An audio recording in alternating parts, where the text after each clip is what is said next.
প্রতিনিয়ত আবহাওয়ার চরম ভাবাপন্ন অবস্থা মোকাবেলা করতে হচ্ছে বিশ্ববাসীকে।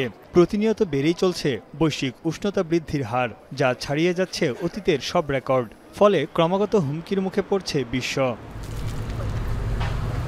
চলতি বছরের ফেব্রুয়ারি থেকে জুলাই এই ৬ মাসে তাপমাত্রা বেড়েছে কয়েক গুণ, যা পৃথিবীর ইতিহাসে সর্বোচ্চ তাপমাত্রার রেকর্ড। ইউরোপ, আমেরিকা, এশিয়া সহ প্রায় সব মহাদেশেই বেড়েছে গড় তাপমাত্রার হার। আর্কটিক থেকে দক্ষিণ প্রশান্ত মহাসাগরীয় অঞ্চলে প্রতিদিনই লাফিয়ে লাফিয়ে বাড়ছে তাপমাত্রার পারদ। এল নিনোর প্রভাবে গ্রীষ্মমণ্ডলীয় অঞ্চলের তাপমাত্রা এমনিতেই ঊর্ধ্বমুখী ছিল। এছাড়া মানবসৃষ্ট কারণে জলবায়ুর পরিবর্তন, জীবাশ্ম জ্বালানির ব্যবহার বৃদ্ধি, বন উজাড় সহ নানা কারণে ক্রমাগত উত্তপ্ত হচ্ছে পৃথিবী। ২০২৩ সালে মাত্রাতিরিক্ত গরমের কারণে কেবল ইউরোপেই মারা গেছেন প্রায় ৫০,০০০ মানুষ। মধ্যপ্রাচ্যেও প্রাণহানি ঘটেছে হাজারের উপর। বিশ্ব আবহাওয়া সংস্থা জানায়, চলতি বছরে অন্তত ১০টি দেশে তাপমাত্রা ছিল ৫০ ডিগ্রি সেলসিয়াসের উপর। ERA-5 স্যাটেলাইটের প্রাথমিক তথ্য মতে গত ২২ জুলাই ছিল বিশ্বের সবচেয়ে উষ্ণতম দিন। এদিন ভূপৃষ্ঠের গড় তাপমাত্রা ছিল ১৭.১৫ ডিগ্রি সেলসিয়াস। বিশেষজ্ঞরা বলছেন, পৃথিবীর অস্বাভাবিক এই তাপমাত্রা কমার নির্দিষ্ট কোনো সময় নেই। বায়ুমণ্ডলে গ্রিনহাউস গ্যাসের উপস্থিতিতে যত দিন যাবে তাপমাত্রা তত বাড়বে। Global average temperatures for the past 13 months now, so that's June 2023 to June 2024, have set new monthly records.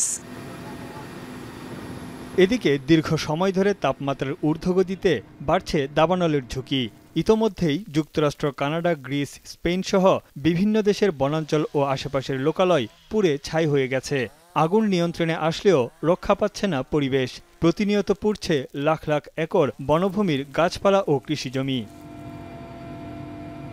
২০২৩ সালে কানাডায় রেকর্ড পরিমাণ দাবানলের আগুনে প্রায় ২ billion ton carbon die oxide পরিবেশে ছড়িয়ে পড়েছে, যা বিশ্বব্যাপী মোট কার্বন নির্গমনের ৪ ভাগের ১ ভাগ। ওয়ার্ল্ড রিসোর্স ইনস্টিটিউটের তথ্যে দেখা যায়, ২০২৩ সালে বিশ্বব্যাপী প্রায় ১,২০,০০,০০০ হেক্টর বনাঞ্চল দাবানলে পুড়েছে, যা মধ্য আমেরিকার দেশ নিকারাগুয়ার আয়তনের সমান। অন্যান্য বছরের তুলনায় গত বছর দাবানলের তীব্রতা বেড়েছে প্রায় ৬ গুণ।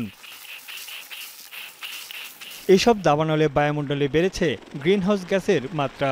ফলে একদিকে উত্তপ্ত হচ্ছে পৃথিবী, অন্যদিকে ক্রমশ কমছে বনাঞ্চল।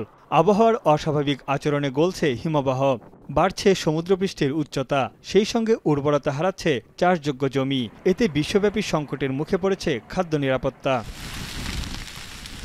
বিশ্বের অনেক অঞ্চলে দাবানল প্রাকৃতিকভাবে ঘটে, তবে সেগুলোর তীব্রতা নির্ভর করে জলবায়ু পরিবর্তনের প্রভাবের উপর।